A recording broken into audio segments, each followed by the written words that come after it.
Hey guys, I want to make you aware of a brief disclaimer before we start this series on mental health in the church that the opinions and the views expressed in these episodes are merely the opinions of those of myself and our guests, and they do not necessarily collaborate with the opinions and views of Hope City Church, Edmonton. So thanks so much for keeping that in mind as you watch these episodes. Take care.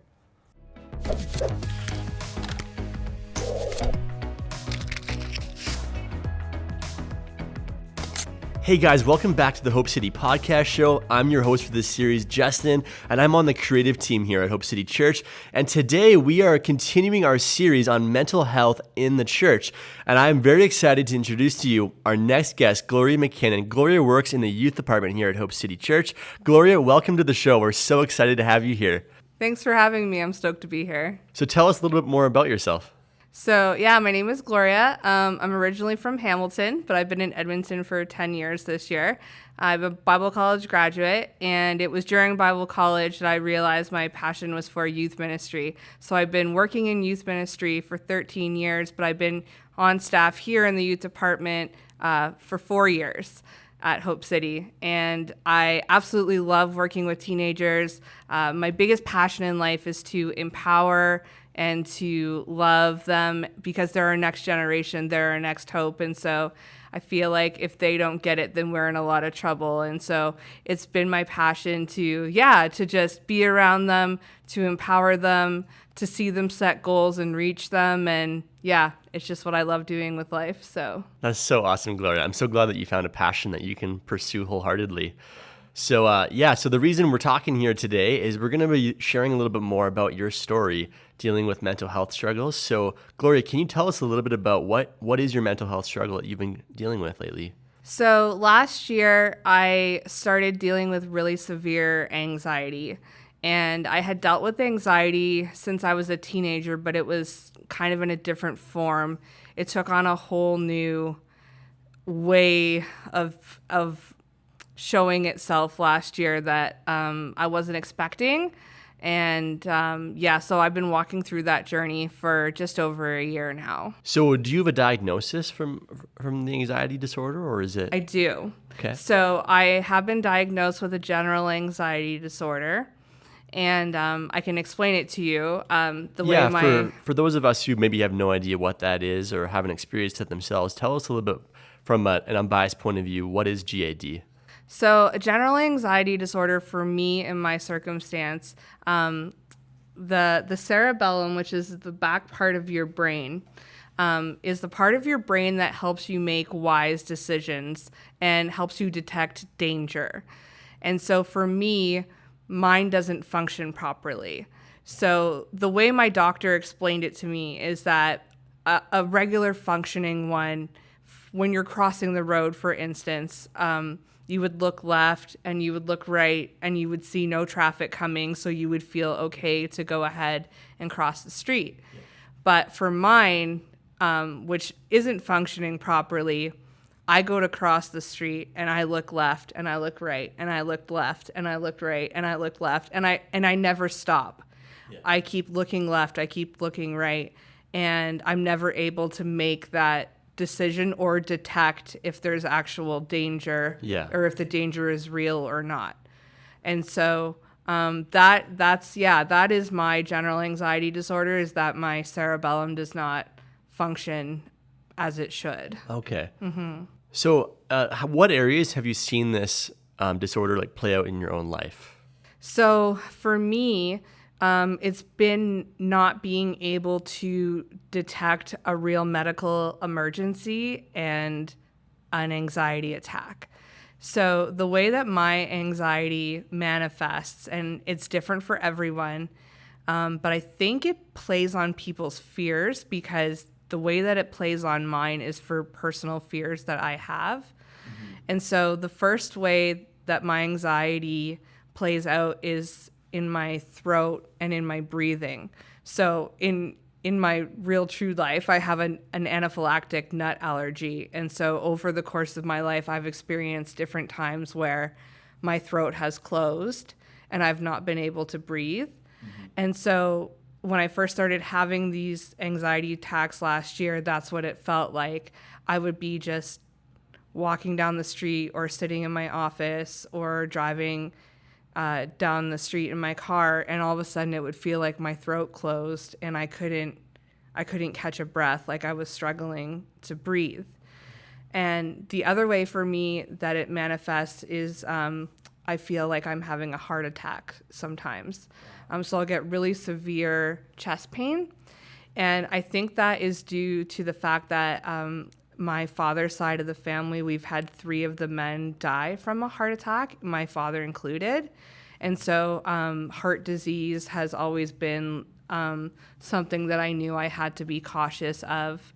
And so my particular anxiety plays on those 2 things. Yeah, it's so interesting how, like, and I've learned in my own life from my own experience dealing with bipolar disorder, is how like irrational fears and anxieties can like perpetuate, the feelings of worry and just kind of create like a negative feedback loop in our own minds, right? Like you were saying how, fearing to crossing the road, you kind of loop back looking left and right, and you kind of get caught in a tailspin in your mind. So it's so easy for that to happen when it's untreated and when we don't have the measures in place. So what did it look like for you, Gloria, to seek help from a doctor? And like, what was that process like for you? And was there medication involved? Was there real help involved? Did you feel like isolated, or tell us a little bit about that? Yeah, so for the first couple months, I honestly didn't know what was happening because I had never experienced anxiety in that way before. And so I lived with it for a very long time, like longer than I should have. Sometimes they would last for 5 minutes, and sometimes they would last for 5 hours. Like pretty much every night I would have to prop myself up like in bed to sleep because I felt like my airways were going to close while I was sleeping. Yeah. And so I ended up actually checking myself into the emergency room a couple times because they had gone on for so long that I thought, I think I actually am having a real medical emergency. Yeah.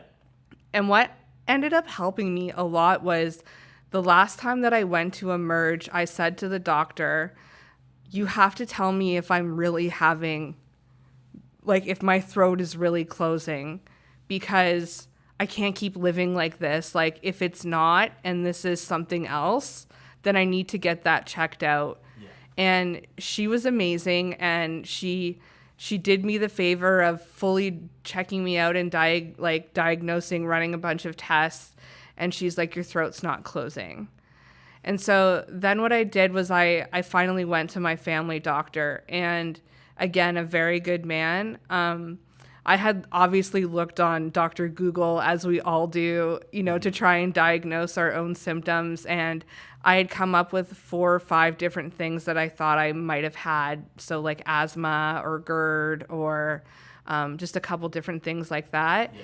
And because my doctor wanted to put my mind at ease, he ran the test for all of those different things so that... Yeah. 1, we would know if it actually was, and 2, we could rule it out if it wasn't. Yeah. So the first thing that he had me do was we ran all those tests. They all came back clear. Then he had me go and see what's called a CBT therapist, which is a cognitive behavioral therapist. And what they do is they try and help you learn coping mechanisms to deal with your anxiety. So grounding techniques is a word. Yeah. Like a grounding technique could just be paying attention to your senses. So looking for 5 things you can see, 4 things you can smell, 3 things you can hear, and just changing your brain's focus from what's happening to those sorts of things. After I did CBT for a while, we decided that it was best that I go on medication. Yeah. And so I did end up going on a medication, 1, because I still wasn't sleeping at night. And when you don't sleep, you're just not mentally well. Like you need sleep to be sane. And since I've been taking the medication that he put me on, I have had maybe 5 panic attacks to where I was having them 5 to 10 times a day. Wow. Before I was on the medication. And so it's an ongoing treatment plan with my doctor. I have to check in with him every 60 days. to see where I'm at on the scale. We have had to increase my dose a couple times and decrease it. And, I'm still working with the CBT therapist. I see him once a month. Yep. So, that's kind of been the treatment path and plan that I went on. Yeah, like it's so humbling. I'm glad you mentioned that, just being on a consistency and having that built-in accountability in your life. Sometimes I deal with the symptoms of bipolar and kind of like the impulsivity of it. Even if it's not like you're not going into a high, I still have to have those parameters and seeing my doctor once a month just to kind of keep things in check and get my medication injections and stuff. So how would you feel that like your family and even your church family has come alongside you and supported you in your journey of just finding health and wholeness? My church family and my community here has been absolutely amazing. In fact, Hope City Church a couple months ago ran a mental health first aid course to help equip us and help us to deal with people who we run into and come to this church to be able to effectively help them. Yeah. And so this is a very supportive community and very supportive church. My boss, Ruben, has been very, very patient with me. He's prayed over me. And my community really has been built out of the people that I've met through small groups here at the church. And those people come alongside me to where if I'm struggling, all I have to do is send them an emoji through text message, through our group text. I don't have to say what's going on, how I'm feeling, or why. They just know that if they get that emoji from me, that they just need to pray for me in that moment. And so, but you won't get that help unless you're vulnerable with the people around you that something is going on. Like, I didn't have to tell Ruben what I was going through or my friends or family, but then I wouldn't have that support and community and prayer. And that has been 90%. Mm-hmm. You know what I mean? The medication and the doctors is a huge part, obviously, but if I didn't have the community and the support and the encouragement to seek help, to know that my life is worth value and worth getting help for, I don't know that I would have been able to do it. So that's monumental. Amazing. Yeah, like getting help and just being vulnerable with people that care about me, and realizing that they still care about me despite my weaknesses and my vulnerabilities and my sickness and stuff. Even when you are sick, it's so interesting that like we have that fear in our mind, that anxiety, like, oh, they're not going to love me or accept me, or they're going to ditch me because I'm going through this, episode or this anxiety attack or whatever. But it's so wrong. It's because like fear just likes to sneak up on us. And I've just been learning lately that we can't let fear call the shots in our lives. It comes down to all areas of our lives, not just mental health, but that's such a big area because our thoughts, take up so much of what, we produce in our lives, right? Through actions and everything. So it's so important to find ways and find healing through community, that we can find those balances and checks in our lives that can support a healthy mindset. So, and I think like for community, you have to realize that community is the body of Christ. Yeah. Like it is the hands, the feet of Jesus here on this earth. Like we are here for each other. And I've always kind of spun it this way, to where if I knew that you were going through that, or if you were going through that and I didn't know, I would feel awful that I hadn't been able to help you in that situation, right? Because we all want to be there for our friends, and we would do anything for them, and you know what I mean? And that's how our friends feel about us too. Yeah. And I think we need to remember that, right? And lean on that because, they want to be there for us. It's important to let them be. Absolutely. That's an amazing point, Gloria. So for those viewing who may struggle with anxiety, they may not, but they may know somebody who is, what are some practical tips or even spiritual disciplines that you've implemented in your own journey that have helped you find wholeness and healing? I think being vulnerable about it is huge. So like we talked about earlier, like starting my blog and finding the things that bring me joy have been a huge release for me. So just finding those things that bring you joy and cutting out the things that don't bring you joy. That's right. And so I think, as a friend, encouraging whoever it is in your life that's going through that, like let's pursue things that give you life. Let me do it with you. Like, let's do it together. Yeah. And are you scared to go to the doctor? Let me go with you. I'll walk hand in hand with this through you. Like, do you feel like, would you be okay if I took you to church and we got my pastor to pray over you? Like, any kind of suggestion, anything like that, or can I pray for you? Or even sending them a message every day going, you're beautiful, I love you, I'm thinking of you, and I'm praying for you today. Have the best day ever. Let me know if there's anything I can do, or if you want to meet up for coffee or something. So the truth of the matter is, we're all busy, all of us. But our greatest calling in life is to make disciples and to love each other. And so we have to make each other, like, ourselves available for other people. How has your faith journey transformed dealing with anxiety? It is transformed in a big way. It was actually through a book that someone gave me randomly on my birthday that I read over Christmas.